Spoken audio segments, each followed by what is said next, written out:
Good morning, students. Today we are going to see the next lesson, ecosystem, the self-sustaining unit. What is ecosystem? If you take our earth, it consists of living and non-living. And if you take forest, you can find all the living things as well as non-living things. If you take a pond, living as well as non-living. If you take ocean, living as well as non-living. Okay, so all these are the ecosystem. All these are called ecosystem. An ecosystem is a unit which contains living and non-living. And another condition is they should depend upon each other. Then only it can be considered as an ecosystem. Okay, a drop of water with an amoeba is the simplest ecosystem. Amoeba is a living and water is non-living factor. So both are independent. Without water, amoeba cannot survive. Okay, so it depends upon the non-living factor. So what is ecosystem? Ecosystem is a unit of biosphere which contains both living and non-living, and they depend upon each other. Okay, components of ecosystem. There are two main components, biotic and abiotic. Biotic components, all the living organisms seen in an ecosystem will come under biotic components. All the non-living things seen in an ecosystem will come under abiotic. Biotic, plants, animals, insects, birds, and scavengers, decomposers. All these will come under biotic. Abiotic, wind, water, humidity, temperature, soil, all these non-living things will come under abiotic. We take this biotic on the basis of the food that they consume, that they produce. They are mainly classified into two categories, producers and consumers. Producers are the organisms which produce their own food. Now we can guess what are producers. Only plants can produce their own food, correct? Of course, we are cooking our own food, but externally, plants are preparing the food inside their body, inside the cell. Okay, that's the difference. So, plants are called producers. All the plants are called producers. Autotrophs are called producers. If we take the consumers, these plant food that has been produced by these producers are consumed by other living organisms. They come under consumers. Consumers are the organisms which consume the food produced by the producers. These consumers, again, they are classified into three categories: primary consumer, secondary consumer, tertiary consumer. Primary consumers, straight away they depend upon the plants. Okay, herbivores, they eat only the plant. They consume what straight away the plant. Secondary consumers, they depend upon the plant producers indirectly because they consume the primary consumers. So they are secondary consumers. They consume the primary consumers. Primary consumers are herbivores.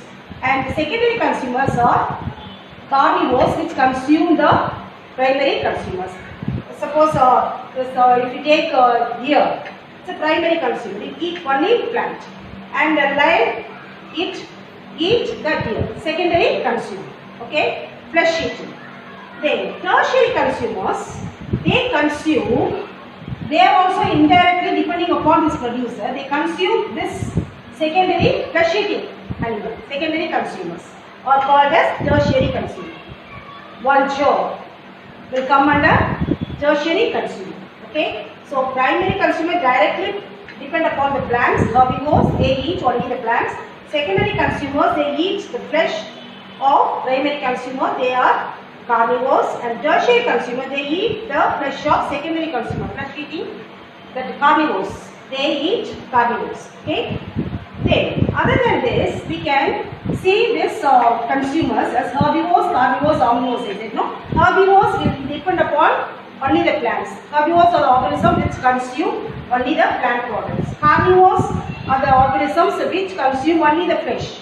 Okay, they won't eat plants. Omnivores, they consume both plants and animals. We are omnivores only. We are consuming plant product as well as animal product. Okay, vegetarians, you cannot say that you are not consuming animal product, ghee, milk. From animal only we are getting now. one. Okay. So we are omnivores. Herbivores, carnivores and omnivores. The next one, the biotic components also include scavengers, decomposers and detritivores, etc. Scavengers. These scavengers are the organisms which eat the dead bodies. Eat the dead bodies of these primary, secondary, tertiary consumers and clean the place, environment. Okay. So these are called scavengers. Then decomposers. They are the bacteria, fungi that come under decomposers. They secrete an enzyme, decompose the dead organic matter and make it as a manure. Okay, so they consume, they decompose the dead organic matter. With that, they get the energy. Then detritivores are the organisms which live in the soil, which will break this minute decomposed particles in the soil and consume. Earthworm will come under detritivores. Okay, so these what is the difference between decomposers and detritivores? Decomposers, only microorganisms, that is bacteria, fungi, they decompose. They break the dead organic matter into micromolecules. And detritivores, they consume micro as well as macro molecules of the dead organic matter. They are not only the microorganism, they are macro.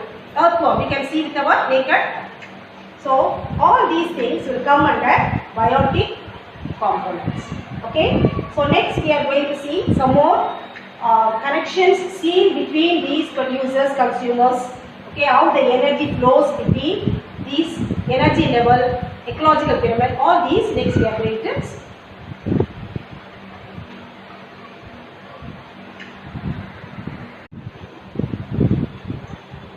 Next we are going to see food chain.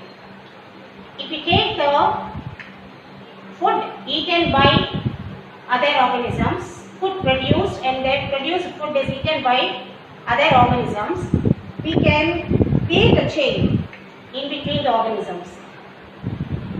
See, for example, if you take grass is eaten by the grasshopper. Grasshopper is eaten by the frog.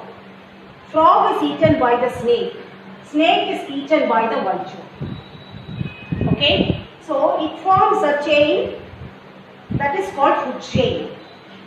The food chain is a chain formed in between the organisms on the basis of the food that has been eaten. Okay, then food web, the interconnected food chains. If you take the same ecosystem, you can find plants, rat, crow, snake, rabbit, bees, butterfly, frog. All these organisms will be there in the same garden ecosystem. Okay, and in this, see, plants will be eaten by butterflies and bees, rabbit, rat. All these eat plants. Then crow, it will eat rat. It will eat a snake and it will eat frog. It will eat rabbit, red rabbit. So all these will be eaten by crow. If you take snake, it will eat rat, rabbit, frog. So all these will be eaten by the snakes. Bees, if they will eat plants. Butterfly, plant products, nectar. So the interconnected food chains form a web-like structure called food web. The next one is ecological pyramid.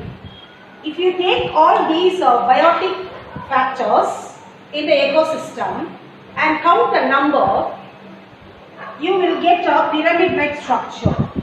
For example, producers, if you count all the number of producers in a garden, number of plants, and if you count, it may be more than 100. Okay, then primary consumers, all the insects and the rabbit, rat. If you take all these primary consumers, they will be around 15. Okay, then approximately I'm telling. Then secondary consumers which consume this snake, you cannot find 50 snakes. Okay, definitely it will be lesser. And you cannot, these are the secondary consumers, they consume the primary consumers, herbivores. Okay. So number will be reduced. 25. Tertiary consumers, of course, you can find only very few, maybe 10 or 5. Okay. So predators, if you take the forest ecosystem also same like this, it forms a pyramid structure, that is pyramid of number. On the base of the ecosystem, the biotic factors in the ecosystem, we are forming this pyramid. So it is called as ecological pyramid. On the base of the number of biotic components, we form this one. So pyramid of number. Pyramid of biomass, the weight they form. That also that produces large number, so more biomass. Then next, primary consumers. If when we compare with producers, it is less in number, so the next biomass is primary consumers. Next biomass is secondary consumers. Next biomass is tertiary consumers. Okay. So if we do like this also, we will get the pyramid shaped structure, that is pyramid of biomass. Okay. So these are the two ecological pyramids. Now we are going to see energy flow, how the energy is transferring from one level to the other level. If you take the plants, producers, they are eaten by the herbivores, cow. Okay. So when they consume, the cow consume plants, 100% plants are producing their food with the help of the sun. They are converting the light energy as chemical energy, starch. They are preparing starch that has been stored in their plant. For that, they utilize 90% of that energy for their metabolic work, and 10% they will store in their body. When the herbivores consume these plants, they take only the 10% of energy. In that, the 10% they utilize 90% for their metabolic work. Then if the cow is eaten by lion, carnivore. So this one, the cow is storing 10% of energy what it is getting from the plants. And when the lion eats cow, the carnivores consume herbivores. From this 10% energy, in that 90% they utilize for their metabolic work, and 10% they are. So as the level goes from producer, herbivores, primary consumers, secondary consumers, tertiary consumers, vulture, when this one dies, okay, and this will get 10% of. So the energy flow from one level to the other level, as it goes from the producers to the tertiary consumers, it decreases. The energy level decreases. Okay, this is how the energy is passed on from solar energy to plants, chemical energy, plants to herbivores, herbivores to carnivores, carnivores to omnivores. Okay. Next, we are going to see some of the relationship seen between the organisms on the basis of food. Okay.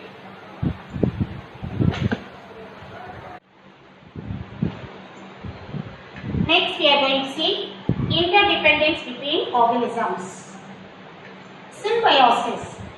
It is a relationship seen between the two organisms where both are getting benefited.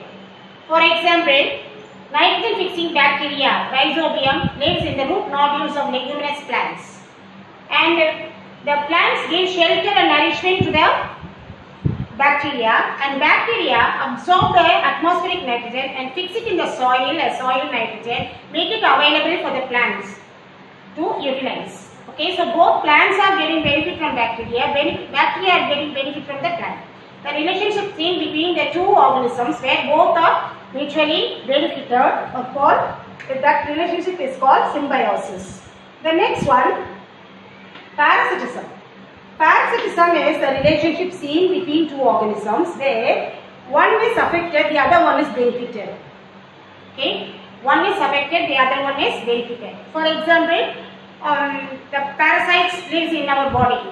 The flatworm, roundworm, all these are parasites, live in the human body. So in the intestine of the human body, they consume, they suck the nourishment from our body. So we are losing the nourishment, the nutrients. Okay, so we are affected. Whereas they are benefited, they are getting the nutrients from the host. So one is benefited, the other one is affected. That relationship seen between two organisms, where one is benefited, the other one is affected, is called parasitism. Predation is another relationship seen between two organisms, where one is killed, the other one is benefited. Okay, here it is not killed, it is affected. Okay, here it is totally, one is killed, the other one is destroyed, the other one is benefited. Okay, so the lion is predated, lion is a predator. It is killing the deer. So that deer is killed, destroyed. Okay, eaten by the predator. So the predator lion is getting benefits, food it is getting. Okay, that sort of relationship is seen between two organisms, where one is destroyed, the other one is benefited. It's called predation. The next one is abiotic. So far we have discussed about the biotic components. We have seen what are the biotic components, what are the different types of biotic components, and what is food chain, what is food web, and the ecological pyramids on the base of the biotic components. Only all these we have seen. Now we are going to see the abiotic components of the ecosystem. Sunlight. I already told you ecosystem means it should have biotic as well as abiotic components, and they should depend upon each other. For example, sunlight. Sunlight is necessary for the plants to produce stuff. Plants are producers. The main food is produced by the plants. So, to produce that food, they need light energy. They depend upon the sunlight. Okay. The next, wind. Wind is helpful for pollination. Okay. So, the moving air is called wind. And it brings the oxygen, carbon dioxide. Wind, air is a mixture of gases. Oxygen is utilized by all the living organisms for respiration. Carbon dioxide is utilized for photosynthesis by the plants. Then water. Water is required for photosynthesis, again, producers. Okay, and water is the basic component in the protoplasm. Water is removed from the protoplasm. Protoplasm is the physical base of life. If the water is being removed from the protoplasm cannot function. The organelles, cell organelles, nothing can be function. Okay. Then soil. Without soil, of course we can grow plants without soil in tissue culture. But generally, all the plants, 99.9% of the plants in this world are growing in the soil as well as in the water. Okay. Soil is the basic thing from where they are getting the water and the minerals they absorb. Then humidity. Humidity, if the humidity in the air is less also, the plants cannot produce flowers. If the humidity in the air is more, also they cannot produce flowers. So they are long day plants, short day plants, day neutral plants, like the plants are classified. So humidity plays an important role in the water vapor. Suppose if you take the epiphytes, they absorb the water vapor, absorb the moisture from the atmosphere for their photosynthesis, epiphytes. Temperature. Temperature is very important. If the temperature increases, the rate of transpiration increases. So more water is absorbed by lost by the plants, absorbed by the roots. Okay. Then the temperature produces stress in the plant. They will become dry. Sometimes if the more water is removed from the plants, the plant will wilt. It will die. Okay. So the temperature plays an important role in the biotic factors. All these are the abiotic factors which play an important role in ecosystem. Okay. Next we are going to see one of the major ecosystem, forest. Okay.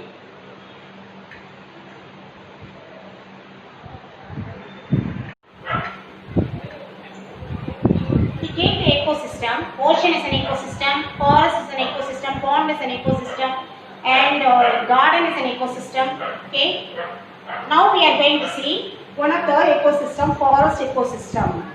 90% of the earth is covered by the forest. So let us see the structure of the forest.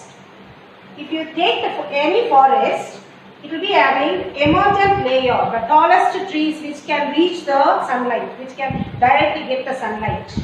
Then next to this, canopy layer. This is much shorter than these tallest trees, shorter trees. They will not get direct sunlight, the partial sunlight they will get. Woody climbers, the climbers climb on this canopy layer on the trees to get the sunlight. Then understory layers, shrubs. All the shrubs and the thin stem or plants will come under this. They will get partial sunlight only.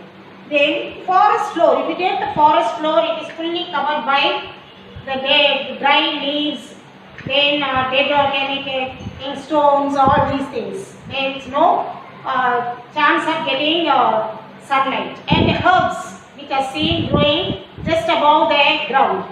Herbs. Okay, they will get moisture from the soil and they will grow. All these are seen in the forest floor. Okay, so any forest, if you take, we are going to see the types of forest. Any forest, if you take, or each forest will be having all these layers in their structure. Next, types of forest: tropical rainforest, temperate deciduous forest, boreal forest. Tropical rainforest. Why it is called as rainforest? More than 200 centimeters, it will get rain. Throughout the year, it will get rain. Tropical rainforest.